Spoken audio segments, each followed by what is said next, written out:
Bismillahirrahmanirrahim. Ya ayyuhalladzina amanu udkhulu fis-silmi kaffah.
Dan berkata Al-Imam At-Tahawi dalam kitabnya Syarah Aqidah At-Tahawiyah, dan termasuk di antara iman yakni hubbu sahabati Rasulullah sallallahu alaihi wasallam, mencintai sahabat-sahabat Rasulullah sallallahu alaihi wasallam.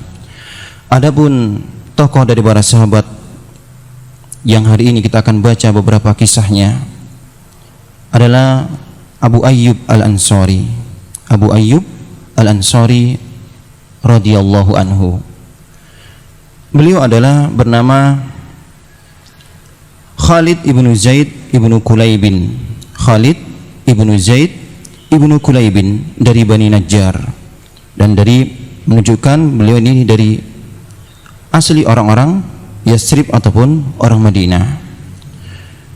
Dan nama Abu Ayyub, ikhwati yang dimuliakan oleh Allah Ta'ala, kita akan mengenang di antara sirah Rasulullah sallallahu alaihi wasallam ketika beliau memasuki kota Madinah. Karena Abu Ayyub Al-Ansari waktu itu adalah orang yang paling berbahagia di antara penduduk-penduduk Madinah. Ketika Rasulullah hijrah dari Mekah menuju Madinah, maka sungguh para penduduk Madinah mereka menunggu-nunggu kedatangan beliau sallallahu alaihi wasallam. Dan mereka menunggu layaknya seorang kekasih menunggu kekasihnya, ya, yang mereka rindukan. Wa tatalla'at ilaihi uyunuhum tabussuhu syauqal habibi ila habibihi. Dan sungguh mata-mata penduduk Madinah ketika Rasulullah datang menginjakkan kaki beliau yang mulia ke Madinah, mata-mata penduduk Madinah adalah mata-mata seorang kekasih yang merindukan kekasihnya. Wa fatahu lahu qulubahum liyahulla minha fis suwaidai. Dan hati-hati mereka waktu itu, ya, merindukan siraman daripada keimanan. Wa asrahu lahu abwaaba buyutihim liyanzila fiha azza manzilin.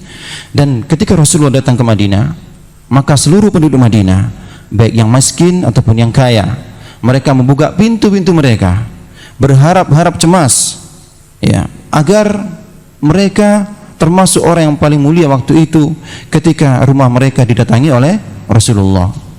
Akan tapi Rasulullah sallallahu alaihi wasallam tidak langsung menuju Madinah. Beliau berada di Quba selama 4 hari, ya, dan beliau mendirikan masjid yang dibangun atas dasar takwa. Itulah berdiri Masjid Quba. Kemudian beliau keluar dengan menunggangi unta beliau menuju kota Madinah, ya, dan tidaklah beliau melangkah dan tidaklah unta beliau berjalan ke Madinah Akan tapi seluruh penduduk Madinah berharap-harap agar onta tersebut berhenti di depan rumah mereka. Ya. Wa kanu ya'tariduna an-naqah sayyidan ithra sayyidin wa yaqul akim indana ya Rasulullah fil adadi wal udadi wal mana'ati. Dan ketika Rasulullah SAW melewati rumah-rumah Madinah, penduduk Madinah, setiap daripada penghuni rumah memegang onta beliau dan mereka mengatakan, ya, tinggallah di sini ya Rasulullah, mampirlah di sini ya Rasulullah, kami akan siapkan segala kebutuhan-kebutuhanmu. Maka apa jawaban baginda Rasulullah SAW? Da'uha fa innaha ma'mura, biarkan dia, karena sungguhnya onta ini diperintahkan.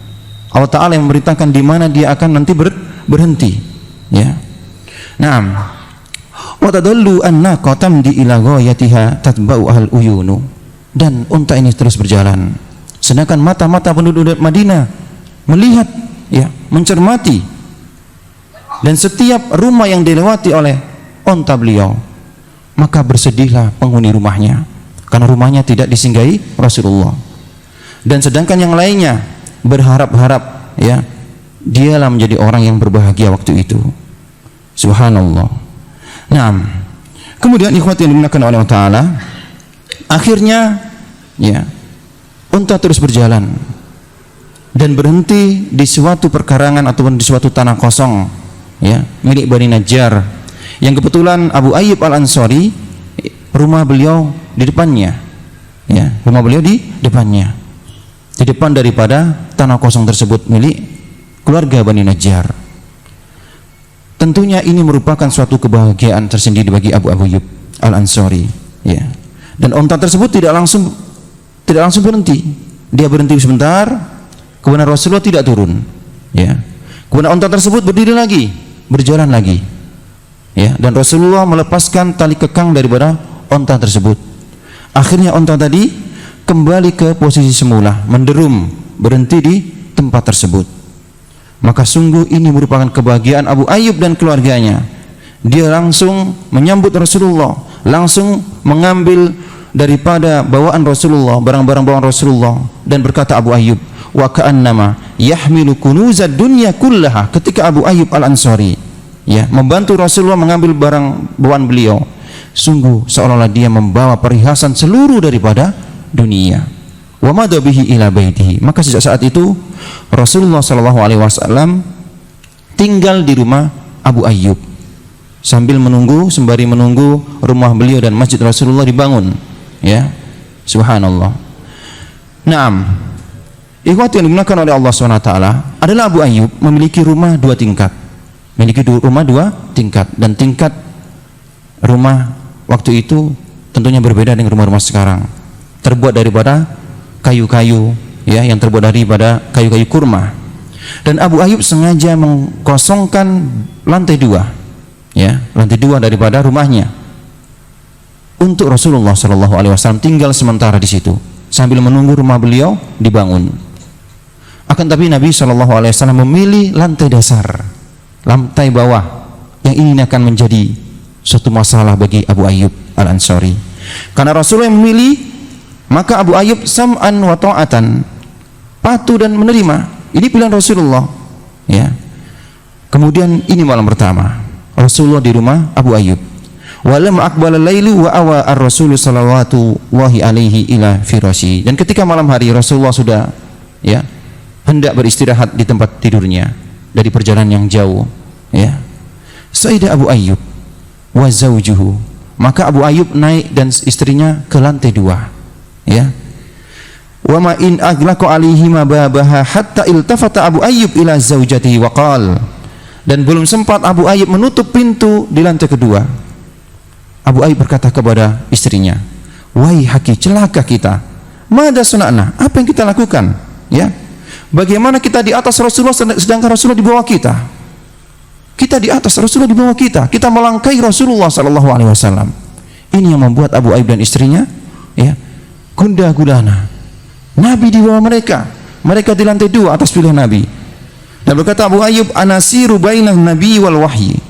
Apakah kita akan menjadi penghalang antara Nabi dengan wahyu? Inilah akidah para sahabat Rasulullah SAW. Akidah sahihah, akidah ahlu sunnah, yang mereka mengatakan Allah di atas. Wahyu turun dari atas ke bawah.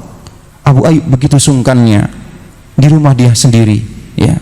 Karena dia takut ketika mereka tinggal di lantai 2 akan menjadi penghalang turunnya wahyu dari langit ke Rasulullah SAW. Yang kedua, mereka takut melangkahi Rasulullah ketika mereka berjalan di lantai 2, Rasulullah di bawah. Ini Rasul, kita langkah-langkahin. Subhanallah. Yang ini membuat mereka tidak bisa tidur semalaman. Ini malam pertama Rasulullah di rumah Abu Ayyub Al-Ansari. Begitu cintanya mereka kepada Rasulullah, ya.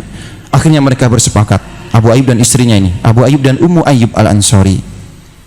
Mereka bersepakat agar mereka tidak melewati tengah daripada ruangan lantai. Akhirnya mereka kalau berjalan di pinggir, merangkak-rangkak, ya, di pinggiran daripada lantai rumah, ya. Mereka menjaga agar tidak melangkahi Rasulullah SAW yang waktu itu tinggal di bawah. Subhanallah.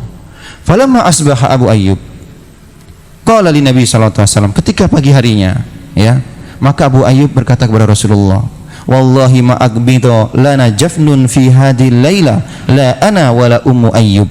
Wahai Rasulullah, sungguh semalam kami tidak bisa tidur, tidak bisa kelopak mata ini terpejam, ana dan juga istriku Ummu Ayyub. Faqala alaihi salatu wassalam, maka Rasulullah bersabda, wa mimma dzaka ya Abu Ayyub, kenapa demikian wahai Abu Ayyub, ya. Maka Abu Ayyub mengatakan, dzakartu anni ala dhahri baitin anta tahtahu. Bagaimana ya Rasulullah, kami di atas sedangkan Anda di bawah, ya. Wa anni idza taharraktu tanasar alaikal gubaru fa adaka. Dan ketika kami berjalan, tentunya debu-debu daripada lantai yang terbuat dari kayu ini akan mengenai dirimu, ya. Ini yang buat kami tidak bisa ya Rasulullah. Summa anni ghadaitu bainaka wa bainal wahyi. Kemudian yang ketiga, kami bisa menghalangi turunnya wahyu, Masya Allah, antara langit dengan dirimu ya Rasulullah. Kami tidak mau, ya, gara-gara kami tinggal di lantai 2, anta di lantai bawah, kami termasuk orang yang menghalangi wahyu turun. Subhanallah. Maka Nabi SAW bersabda, hawin alaika ya Abu Ayyub, tenang wahai Abu Ayyub, ya, tenang, santai. Innahu arfaku bina an nakuna fi sufla. Sungguh di lantai dasar ini membuat aku lebih nyaman karena banyak tamu-tamu yang datang, banyak orang-orang yang mengunjungiku, ya. Maka biarlah. Waqala Abu Ayyub famtasaltu li amrillah, maka aku penuhi, ya, daripada perintah Rasulullah SAW. Inilah para sahabat, ya. Ketika apa yang dikatakan Rasulullah, sam'an wa ta'atan, langsung patuh dan langsung dengar. Ila an kanat lailatun baridatun fangkasarat lana jarratun wa urika ma'uha fil uliyah. Kemudian di malam kedua, ya, di malam yang dingin di Madinah, subhanallah, terjadilah suatu kejadian yang unik, bahwasanya baskom yang terdapat di lantai 2 yang berisi air itu tumpah, ya, tumpah. Dan waktu itu adalah musim yang dingin. Abu Ayyub hanya memiliki satu selimut bersama istrinya. Maka ketika melihat wadah ataupun baskom air itu tumpah, dan dia tidak ingin air itu merembes dan mengenai Rasulullah, mengganggu Rasulullah, akhirnya dengan cepat-cepat mereka langsung mengusap, mengelap, ya, menyeka daripada air yang tumpah tadi dengan selimut tadi, ya. Dan begitu takutnya mereka ada, ya, setetes daripada air yang mengenai Rasulullah sallallahu alaihi wasallam. Dan ini membuat mereka tidak bisa tidur lagi, ya, sama di malam yang pertama. Falamma kana sabah ghadawtu ala Rasul, maka ketika pagi harinya aku menghadap Rasulullah. Bi abi anta wa ummi, demi ibu dan bapakku yang menjadi tebusan wahai Rasulullah. Sungguh aku tidak nyaman sekali, aku tidak enak sekali berada di lantai atas ya Rasulullah, berada di atasmu, ya. Wa antakuna asfala min, dan engkau berada di bawah. Dan beliau menceritakan kejadian semalam, ya, tentang air yang netes, ya, tentang bagaimana dia tidak tidur, tentang bagaimana dia gunakan selimut di musim yang dingin untuk, ya, menyekah air yang tumpah tadi. Maka Rasulullah SAW kabulkan permintaannya. Sejak saat itu Rasulullah tinggal di lantai 2 dan Abu Ayyub di lantai bawah. Ini yang membuat Abu Ayyub bisa tidur lagi, ya, bisa tenang, ya, subhanallah. Naam.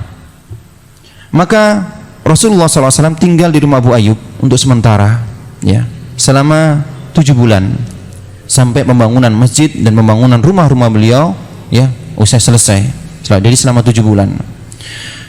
Dan jadilah Abu Ayyub setelah itu tetangga Rasulullah sallallahu alaihi wasallam yang paling dekat. Ya. Dan Abu Ayyub sangat mencintai Rasulullah dan ini kebanggaan dia. Bertetangga dengan Rasulullah dan Rasulullah pun mencintai Abu Ayyub. Naam. Diriwayatkan oleh Ibnu Abbas, qala kharaja Abu Bakar radhiyallahu anhuma bil hajira ila masjid fara'ahu Umar radhiyallahu an. Suatu ketika Abu Bakar keluar daripada rumahnya di siang hari yang begitu terik sekali dan Umar melihatnya. Ya, maka Umar berkata, "Ya Abu Bakrin, ma akhrajaka hadhihi sa'ah?" Apa yang membuat engkau keluar di siang hari ini? Siang hari yang panas ini.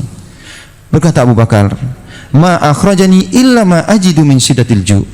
Aku tidak keluar daripada rumahku hari ini kecuali aku begitu laparnya perutku ini, ya. Enggak bisa di rumah. Akhirnya keluar dia. Ya. Maka berkata Umar, "Wa ana wallahi ma akhrajani ghairu dzalik." Umar mengatakan demikian juga aku. Aku tidak keluar karena begitu ya, perut ini terasa sangat lapar. Kelaparan yang membuat mereka berdua keluar daripada rumahnya. Kemudian datangnya Rasulullah sallallahu alaihi wasallam, ya. Datang Rasulullah sallallahu alaihi wasallam, beliau menyapa mereka berdua, sahabatnya Abu Bakar dan Umar. Beliau berkata kepada mereka berdua, "Ma akhrajakum hadhihi sa'ah?" Apa yang membuat kalian berdua keluar ya di waktu-waktu ini, di waktu yang panas ini? Maka berkatalah mereka berdua bahwasanya membuat mereka keluar daripada rumahnya adalah rasa lapar yang bersangatan. Subhanallah. Inilah Rasulullah SAW di awal-awal daripada Islam dan juga para sahabat. Begitu susahnya mereka, ya.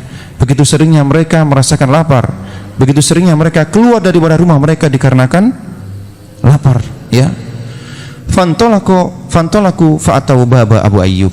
Kemudian mereka pergi ke rumah Abu Ayyub, ya. Pergi ke rumah Abu Ayyub yang dekat dengan rumah Rasulullah. Wa kana Abu Ayyub yaddakhiru li Rasulillah kulla yaumin ta'aman. Dan Abu Ayyub ini kebiasaannya setiap hari menyiapkan Rasulullah itu makanan-makanan, ya. Menyiapkan Rasulullah makanan di rumahnya. Fa idza abta'a anhu, ketika Rasulullah tidak datang ke rumahnya, maka makanan itu diberikan kepada keluarganya, ya. Jadi makanan itu disiapkan khusus untuk Rasulullah. Ketika Rasulullah tidak pergi ke rumah beliau Abu Ayyub, maka Abu Ayyub memberikan kepada keluarganya. Falamma balagul bab kharajat ilaihi Ummu Ayyub. Ketika Rasulullah sudah sampai di rumah, di pintu rumah, maka keluarlah istrinya Ummu Ayyub berkata, "Marhaban bin Nabi Allah wa biman ma'hu." Selamat datang wahai Nabi Allah dan orang-orang yang bersamanya. Faqala lahan Nabi sallallahu alaihi wasallam, maka Rasulullah bertanya kepada Ummu Ayyub, "Aina Abu Ayyub?" Di mana Abu Ayyub suamimu? Abu Ayyub waktu itu berada di dekat rumah sedang mengurus kebun-kebun kurmanya. Ketika mendengar Rasulullah mencari Abu Ayyub, langsung seketika Abu Ayyub yang waktu itu sedang sibuk di kebunnya mendatangi Rasulullah dengan bergegas, ya. Marhaban bi Rasulillah wa biman ma'ahu. Selamat datang wahai Rasulullah dan orang-orang yang bersamanya. Selamat datang. Ya Nabi Allah, laisa hadzal bi waqtil ladzi kunta taji'u bih. Ya Rasulullah, tumben engkau datang di waktu-waktu ini. Ya, biasanya tidak waktu itu. Ini menunjukkan Abu Ayyub tahu kapan Rasulullah datang, ya. Naam. Maka Rasulullah SAW bersabda, "Sadaqta," ya. Kemudian setelah itu Abu Ayyub segera memotong satu tangkai kurma, ya, satu tangkai kurma, satu tangkai daripada tangkai kurma yang berisi tamrun warutobun wabusrun. Yang satu tangkai ini terdiri dari buah-buah yang bernama tamr, yakni kurma yang sudah agak-agak kering, rutob dan kurma yang basah, dan busrun. Busur ini adalah kurma yang belum masak, ya, kurma hijau, ya, kurma hijau.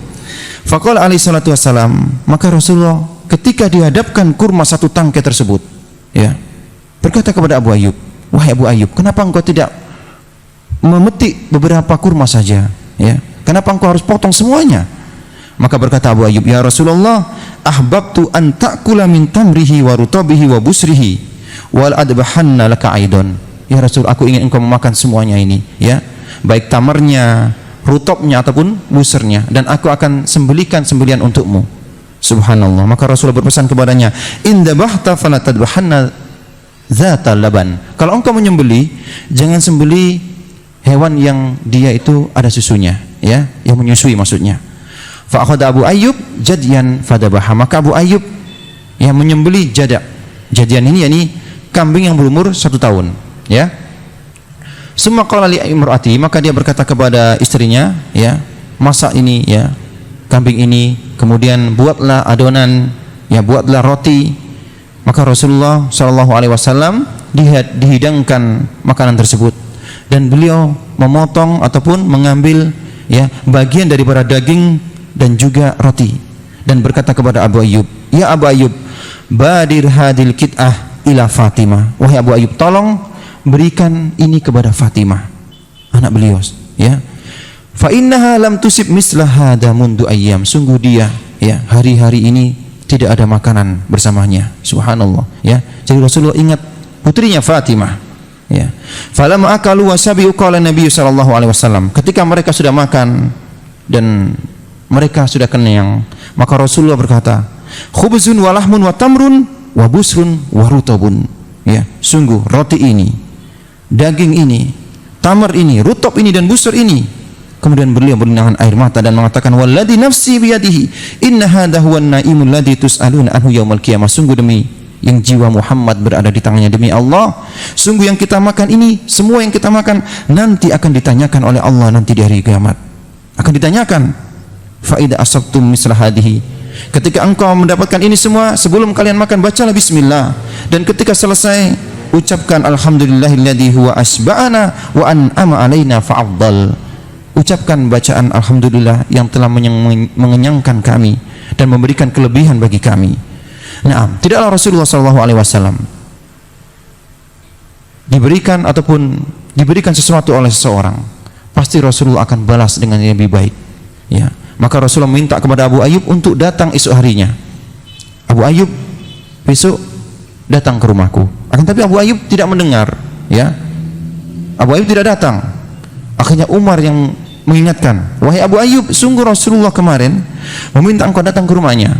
Akhirnya bergegaslah Abu Ayyub datang ke rumah Rasulullah SAW, dan Rasulullah berikan budak, ya, seorang budak perempuan kepada Abu Ayyub, ya, sebagai ganti jamuan dia kemarin. Sungguh harga budak lebih mahal daripada jamuan-jamuan kemarin.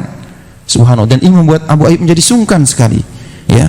Maka berwasiat Rasulullah, istausi biha khairan, wahai Abu Ayyub, ya, berilah wasiat kepada budak perempuan ini kebaikan-kebaikan. Maka Abu Ayyub bawa ke rumahnya dan dia menjadi bermusyawarah kepada istrinya.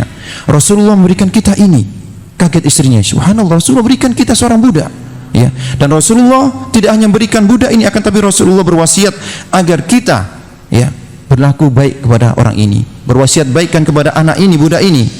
Maka mereka berpikir bagaimana untuk menunaikan perintah Rasulullah, ya, ini berwasiat baik kepada budak. Akhirnya mereka merdekakan budak tersebut. Tidak ada kebaikan baik kepada budak ini kecuali merdekanya dia.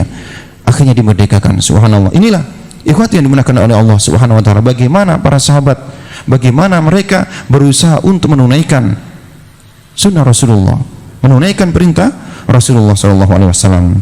Maka Abu Ayyub, ikhwah yang dimuliakan oleh taala, singkat cerita, beliau hidup di waktu yang lama, ya, dan tidaklah peperangan-peperangan pasti Abu Ayyub mengikutinya sampai di zaman Khalifah Muawiyah ibn Abi Sufyan, ya, ketika Muawiyah menyiapkan pasukan yang dipimpin oleh putranya Yazid untuk menaklukkan Konstantinopel, maka Abu Ayyub tidak mau ketinggalan dalam perang tersebut. Dan waktu itu umurnya adalah 80 tahun. Bayangkan umur 80 tahun. Subhanallah, ya. Dan terjadilah suatu musibah. Abu Ayyub mengalami sakit karena sudah tua, ya, sakit. Maka Yazid sebagai komandan perang waktu itu menjenguknya, ya, menjenguk. Dan apa keperluan wahai Abu Ayyub? Kalau engkau ingin kembali, dikembalikan ke Madinah. Tapi berkata Abu Ayyub Al-Ansari, ya, sahabat yang mulia, ikra anni salama ala junudi muslimin, sampaikan salamku kepada pasukan kaum muslimin yang akan berperang menaklukkan Konstantinopel. Yusikum Abu Ayyub antuhilu fi ardil aduwi ila Abu Adi Goyah. Dan Abu Ayyub mewasiatkan kepada pasukan kaum muslimin agar mereka terus berangkat ke Konstantinopel, ya, Wa antahmilu ma'hum, dan beliau berwasiat agar membawa beliau bersama mereka dengan ditandu Abu Ayyub dalam peperangan Konstantinopel. Wa antadfinu tahta aqdamikum inda aswaril Konstantiniyah, dan ini wasiat yang membuat berlinangan air mata kaum muslimin. Dia berwasiat agar aku nanti kuburkan di bawah benteng Konstantinopel. Ya. Terus kalian bergerak, jangan mundur, dan tolong kuburkan aku di bawah benteng Konstantinopel. Maka bergeraklah pasukan kaum muslimin, kemenangan demi kemenangan. Akhirnya mereka berhasil menguasai benteng Konstantinopel, dan mereka berhasil menunaikan wasiat daripada Abu Ayyub Al-Ansari radhiyallahu anhu. Ikhwati yang dimuliakan Allah Ta'ala, inilah kisah singkat dari para sahabat yang mulia, kisah yang tidak bisa kita lupakan, ya, kisah yang harus kita ceritakan kepada anak-anak kaum muslimin, bagaimana patriotisme mereka sahabat-sahabat Rasulullah sallallahu alaihi wasallam. Kita cukupkan sampai di sini, semoga bermanfaat. Subhanakallahumma bihamdik, asyhadu an la ilaha illa anta, astaghfiruka wa atubu ilaik. Assalamualaikum warahmatullahi wabarakatuh.